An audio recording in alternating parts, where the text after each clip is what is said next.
ದುಡ್ಡು stardom influence ಇದ್ರೆ ಏನು ಬೇಕಾದರೂ ಗೆಲ್ಲಬಹುದು ಅಂತಿದ್ದ ದರ್ಶನ್ಗೆ ಅಸಲಿ ಸಂಕಷ್ಟ ಬಳ್ಳಾರಿ ಜೈಲಿನಿಂದ ಶುರುವಾದಂತೆ ಕಾಣಿಸ್ತಾ ಇದೆ. ಜೈಲಲ್ಲಿರುವಂತಹ ಕೊಲೆ ಆರೋಪಿ ದರ್ಶನ್ಗೆ ಬೆನ್ನು ನೋವು ಕಾಡ್ತಾ ಇದೆಯಂತೆ. ಜೈಲಲ್ಲಿ ನಟ ದರ್ಶನ್ಗೆ ವೈದ್ಯರಿಂದ ಆರೋಗ್ಯ ತಪಾಸಣೆಯಾಗಿದೆ.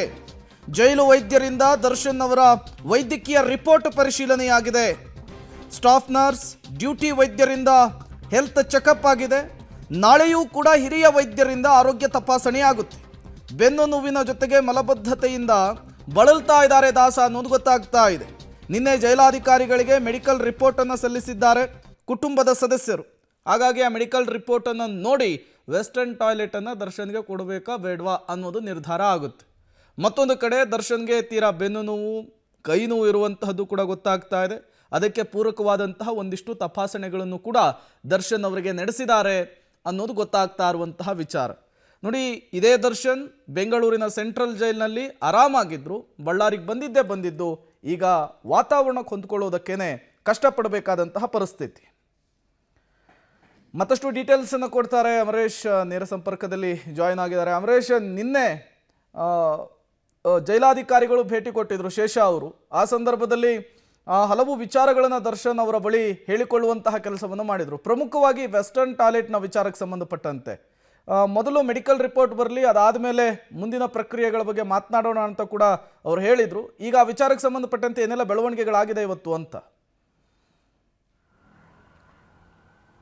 ಪ್ರೇಮ್ ಕುಮಾರ್, ನಿನ್ನೆ ಬೆಳಗಾವಿ ಉತ್ತರ ವಲಯದ DIG ಶೇಷ ಅವರು ಬಳ್ಳಾರಿ ಸೆಂಟ್ರಲ್ ಜೈಲ್ಗೆ ಭೇಟಿ ಕೊಟ್ಟಿದ್ದರು. ಅವ್ರ ಮುಂದೆನೂ ಸಹಿತ ದರ್ಶನ್ ಅವರು ಬೆನ್ನು ಹುರಿ ನೋವು, ಅದ್ರ ಜೊತೆಗೆ ಕೈ ನೋವಿನ ಸಮಸ್ಯೆನ ಹೇಳ್ಕೊಂಡಿದ್ರು. ಬೆನ್ನು ನೋವಿನ ಸಮಸ್ಯೆಗೆ ಸಂಬಂಧಪಟ್ಟಂತೆ ನನಗೆ ಇಂಡಿಯನ್ ಟಾಯ್ಲೆಟ್ ಅನ್ನೋದು ಹೋಗ್ತಾ ಇಲ್ಲ, ಹೀಗಾಗಿ ನನಗೆ ವೆಸ್ಟರ್ನ್ ಟಾಯ್ಲೆಟ್ ಕೊಡಿ ಅಥವಾ ಸರ್ಜಿಕಲ್ ಚೇರನ್ನು ಕೊಡಿ ಅನ್ನುವಂಥ ನಿಟ್ಟಿನಲ್ಲಿ ಮನವಿಯನ್ನು ಮಾಡಿದರು. ಅದಾದಮೇಲೆ ಅವರ ಪತ್ನಿ ವಿಜಯಲಕ್ಷ್ಮಿ ಅವರು ಸಹಿತ ಬಳ್ಳಾರಿ ಸೆಂಟ್ರಲ್ ಜೈಲ್ಗೆ ಭೇಟಿ ನೀಡಿದ್ರು. ಅವಾಗಲೂ ಸಹಿತ ಜೈಲಿನಲ್ಲಿ ಅಂದರೆ ಈ ರೀತಿಯ ಬೆನ್ನು ಹುರಿ ನೋವಿನಿಂದಾಗಿ ಆಗ್ತಕ್ಕಂಥ ಮಲಬದ್ಧತೆಗೆ ಸಂಬಂಧಪಟ್ಟಂತೆ ಅವ್ರ ಪತ್ನಿಯ ಮುಂದೆ ವಿಚಾರಗಳನ್ನ ಹಂಚಿಕೊಂಡಿದ್ದು, ನೋವನ್ನು ತೋಡ್ಕೊಂಡಿದ್ರು. ಹೀಗಾಗಿ ಅವರ ಪತ್ನಿಯೂ ಸಹಿತ ಜೈಲಾಧಿಕಾರಿಗಳ ಮುಂದೆ ಈ ಒಂದು ಮನವಿಯನ್ನು ಮಾಡಿದ್ರು.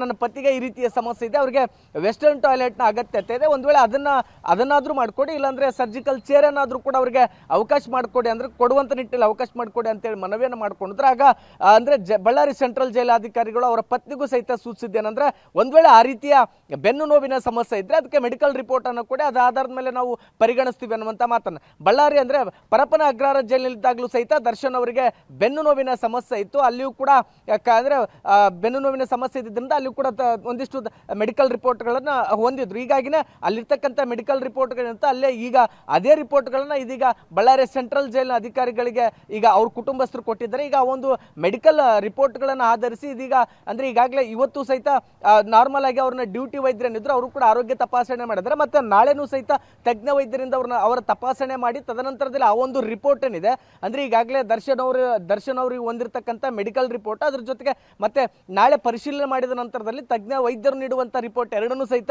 DIG ಅವರಿಗೆ ಕೊಡ್ತಾರೆ. DIG ಅವರು ತದನಂತರದಲ್ಲಿ ಅಂದರೆ ಏನು ದರ್ಶನ್ ಅವರಿಗೆ ಅನಾರೋಗ್ಯದ ಸಮಸ್ಯೆ ಸಂಬಂಧಪಟ್ಟಂತೆ ಯಾವೆಲ್ಲ ಅಗತ್ಯತೆಗಳನ್ನು ಅವರಿಗೆ ಪೂರೈಕೆ ಮಾಡ್ಬೋದು ಅನ್ನುವಂಥ ನಿಟ್ಟಿನಲ್ಲಿ ಕೋರ್ಟ್ಗೆ ಮನವಿಯನ್ನು ಮಾಡಿದ ನಂತರದಲ್ಲಿ ಅದನ್ನು ಕೊಡ್ಬೋದಾ ಬೇಡ ಅನ್ನೋಂಥ ನಿಟ್ಟಿನಲ್ಲಿ ಕೋರ್ಟ್ಗೆ ಮನವಿ ಮಾಡಿ ತದನಂತರದಲ್ಲಿ ಕೊಡೋ ಸಾಧ್ಯತೆ ಇದೆ. ಹೀಗಾಗಿ ಅಂದರೆ ಇದೆಲ್ಲವೂ ಸಹಿತ ದರ್ಶನ್ ಅವ್ರಿಗೆ ನಾಳೆ ತಜ್ಞ ವೈದ್ಯರಿಂದ ಮೆಡಿಕಲ್ ಟೆಸ್ಟ್ ಆಗುತ್ತೆ. ಅಂದರೆ ಆ ಒಂದು ರಿಪೋರ್ಟ್ಗಳನ್ನ ಪರಿಗಣಿಸಿ ಮತ್ತು ತಜ್ಞ ವೈದ್ಯರು ನೀಡುವ ರಿಪೋರ್ಟ್ಗಳ ಆಧಾರದ ಮೇಲೆ ದರ್ಶನ್ ಅವರಿಗೆ ಸರ್ಜಿಕಲ್ ಚೇರ್ ಕೊಡಬೇಕಾ ಅಥವಾ ಬೇಡ ಅನ್ನುವಂಥದ್ದು ನಿರ್ಧಾರ ಆಗುತ್ತೆ ಪ್ರೇಮ್ ಕುಮಾರ್. ಯಾಕಂದ್ರೆ ಪ್ರಮುಖವಾಗಿ ದರ್ಶನ್ ಅವರು ಬಳ್ಳಾರಿ ಸೆಂಟ್ರಲ್ ಜೈಲ್ಗೆ ಶಿಫ್ಟ್ ಆದ್ಮೇಲೆ ಅಂದ್ರೆ ಜೈಲಿನ ಅನುಭವ, ನಿಜವಾದ ಜೈಲಿನ ಅನುಭವ ಸಹಿತ ಅವ್ರಿಗೆ ಇಲ್ಲಿ ಆಗ್ತಾ ಇದೆ. ಸಾಮಾನ್ಯ ಖೈದಿಗಳ ರೀತಿಯಲ್ಲೇ ಟ್ರೀಟ್ ಮಾಡ್ತಾ ಇರೋದ್ರಿಂದ Prem Kumar. Okay, thank you Amaresh ತಮ್ಮೆಲ್ಲ ಮಾಹಿತಿಗಾಗಿ.